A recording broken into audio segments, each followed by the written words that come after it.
नमस्कार मित्रांनो, आजचा हा व्हिडिओ पाहण्यापूर्वी स्वतःला एक प्रश्न विचारा. तुम्ही रात्रंदिवस रक्ताचं पाणी करून मेहनत करताय, पण महिन्याच्या शेवटी हातात एक रुपयाही उरत नाही. का बरं? घरामध्ये विनाकारण भांडण, कटकटी आणि अशांतता पसरली आहे का? किंवा घरातील एखादी व्यक्ती सतत आजारी पडतीये का? आणि डॉक्टर औषधही काम करत नाहीयेत? जर या प्रश्नांची उत्तरे हो असेल तर सावध व्हा, कारण ही फक्त तुमची वाईट वेळ नाहीये, तुमच्या घरावर आणि आयुष्यावर नकारात्मक ऊर्जेचा किंवा कोणाच्या तरी वाईट नजरेचा भयंकर प्रभाव पडलेला आहे.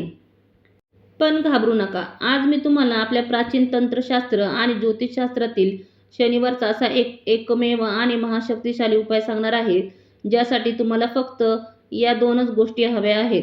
एक ताजे हिरवे लिंबू आणि एक लोखंडी खिळा. हा उपाय इतका अचूक आहे की शनिवारी संध्याकाळी योग्य पद्धतीने हा उपाय केल्यास अवघ्या 24 तासाच्या आत तुमच्या घरातील नकारात्मक ऊर्जा शोषली जाईल आणि अडकलेली पैशाचे मार्ग, समृद्धीचे दार उघडायला सुरुवात होईल. पण थांबा, हा उपाय जितका शक्तिशाली आहे तितकेच याचे नियम कडक आहेत. जर तुम्ही हा उपाय करताना एक लहानशी चूक केली तर तुम्हाला याचा अजिबात फायदा होणार नाही. लिंबामध्ये खिळा कोणत्याही दिशेने मारायचा, तो कुठे आणि कसा फेकायचा, याच्या 4 अत्यंत गुप्त पायऱ्या आहेत. आणि सर्वात महत्त्वाचे म्हणजे या मुख्य उपायानंतर व्हिडिओच्या शेवटी मी तुम्हाला शनिवारचे असे 5 अतिशय सोपे नाजूक बोनस उपाय सांगणार आहे, जे तुमच्या आयुष्यातील दारिद्र्य मुळापासून उपटून टाकतील. त्यामुळे आजचा हा व्हिडिओ एक सेकंदही स्किप न करता अगदी शेवटपर्यंत पहा. लिंबू आणि खिळा मागील अध्यात्म आणि विज्ञान.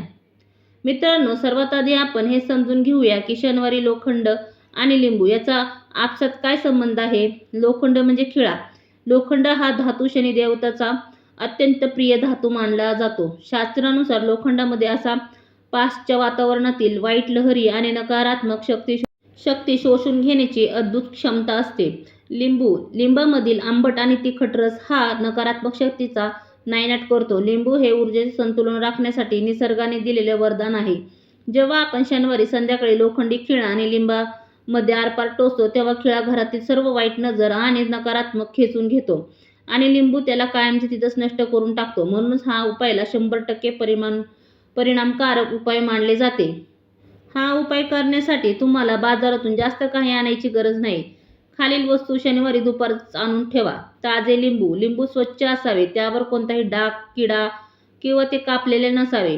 नवीन लोखंड खिळा. खिळा जुना किंवा गंजलेला नसावा. थोडेसे काळे तीळ किंवा काळी मोहरी, काळा कपडा आणि काळा कागद. मुख्य उपाय. आता अतिशय लक्ष देऊन ऐका. हीच ती मुख्य पद्धत आहे जी तुम्हाला हुबेहूब करायची आहे.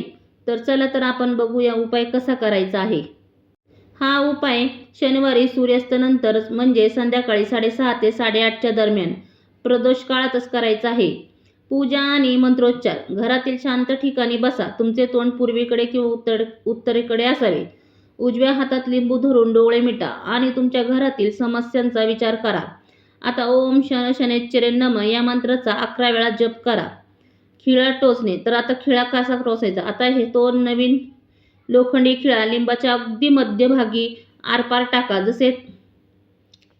जसे तुम्हाला थंबनेलवर दिसत आहे त्याच प्रकारे तो खिळा आरपार करायचा आहे. खिळा टोचताना मनात असा विचार करा की तुम्ही तुमच्या घरातील सर्व संकटे आणि दारिद्र्य या लिंबामध्ये कैद करत आहात. उतारा आणि विसर्जन कसे करायचे? हे लिंबू हातामध्ये घेऊन घरातील सर्व सदस्यावरून घड्याळाच्या काट्याच्या दिशेने 7 वेळा फिरवा. आता हे लिंबू काळ्या कपड्यात गुंडाळा आणि घराबाहेर पडू नका. रात्री किंवा दुसऱ्या दिवशी सकाळी हे लिंबू एखाद्या निर्जन ठिकाणी, म्हणजे 4 रस्त्यावर, म्हणजे चौकात किंवा वाहत्या पाण्यात टाकून द्या. महत्त्वाचा नियम. लिंबू टाकल्यानंतर मागे वळून अजिबात पाहू नका. सरळ घरी या आणि हातपाय धुवून देवापुढे दिवा लावा. शनिवारी करायचे अजून काही मी तुम्हाला उपाय सांगणार आहे. त्याआधी तुम्ही माझ्या चॅनलला जर सबस्क्राईब केले नसेल तर नक्की चॅनलला सबस्क्राईब करा.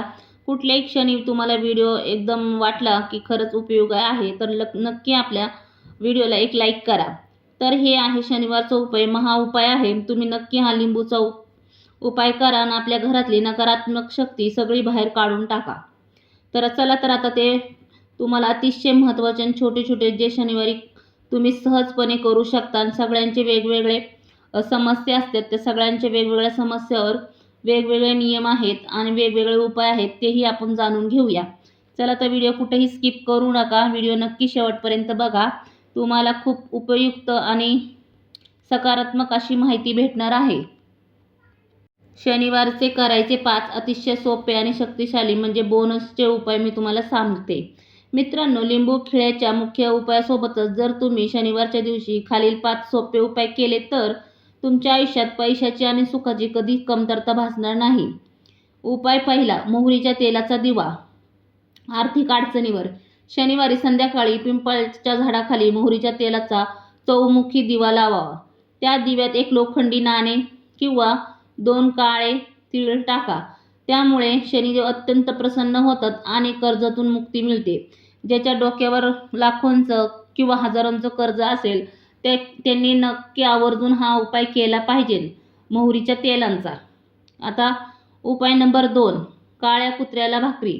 नजर दोष व ग्रहांच्या शांतीसाठी ज्याच्या घराला किंवा त्याला स्वतःला नजर दोष झाले असन तर त्यांनी हा काळ्या कुत्र्याचा नक्की उपाय करायचा आहे. शनिवारी संध्याकाळी मोहरीचे तेल लावलेली भाकरी काळ्या कुत्र्याला खायला द्या. जर काळा कुत्रा उपलब्ध नसेल तर कोणत्याही कुत्र्याला द्या. यामुळे राहू, केतू आणि शनीचे सर्व वाईट प्रभाव नष्ट होतात. उपाय नंबर 3, काळ्या तिळाचे दाणे.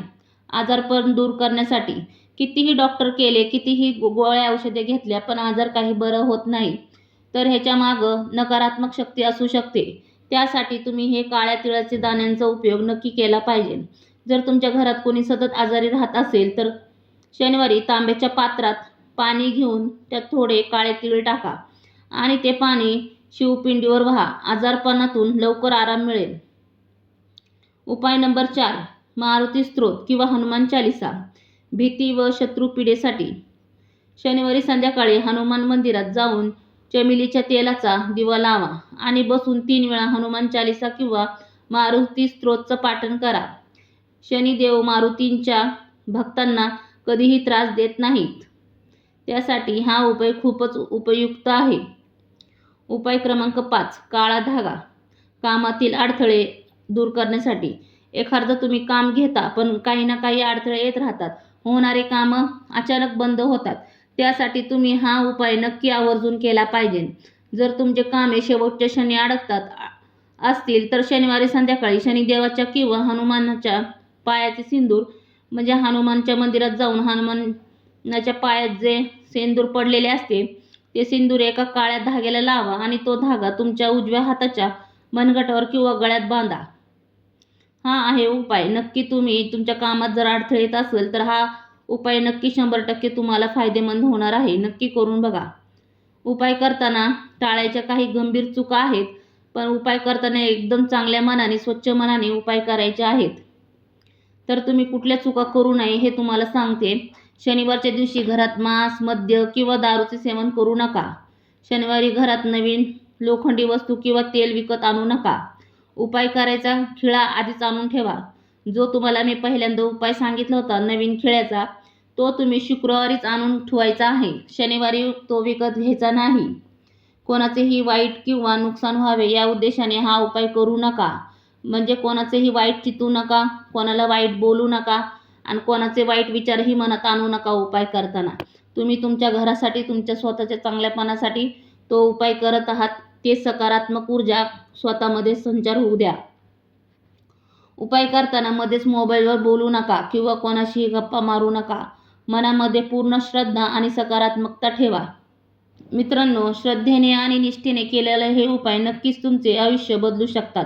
जर तुम्हाला आजची ही माहिती आवडली असेल तर या व्हिडिओला आत्ताच एक लाईक करा. तुमचे एक लाईक आम्हाला तुमच्यासाठी असा मोलाचा वारसा शोधून आणण्यासाठी खूप मोठी प्रेरणा देते. हा व्हिडिओ तुमच्या नातेवाईकांना, मित्रांना आणि व्हॉट्सअप ग्रुपवर जास्तीत जास्त शेअर करा. जेणेकरून कोणा एकाची अडचण दूर झाली तरी त्याचे पुण्य तुम्हाला लाभेल. आणि सर्वात महत्त्वाचे, जर तुम्ही आपल्या चॅनलवर नवीन असाल तर अशाच ज्योतिष आणि वास्तुशास्त्राच्या अचूक उपायांसाठी खालील लाल बटनावर आत्ताच क्लिक करा आणि शेजारील घंटीच्या आयकॉनला ऑलवर सेट करा. कमेंट बॉक्समध्ये भक्तिभावाने जय शनिदेव किंवा जय बजरंगबली नक्की लिहा. धन्यवाद. भेटूया पुढच्या अशाच एक शक्तिशाली व्हिडिओमध्ये. तोपर्यंत काळजी घ्या, आनंदी रहा. जय श्रीराम. तर कशी वाटली तुम्हाला माहिती नक्की कमेंटमध्ये सांगा आणि कमेंट बॉक्समध्ये शनिदेव, जय शनिदेव आणि जय हनुमान लिहायला विसरू नका.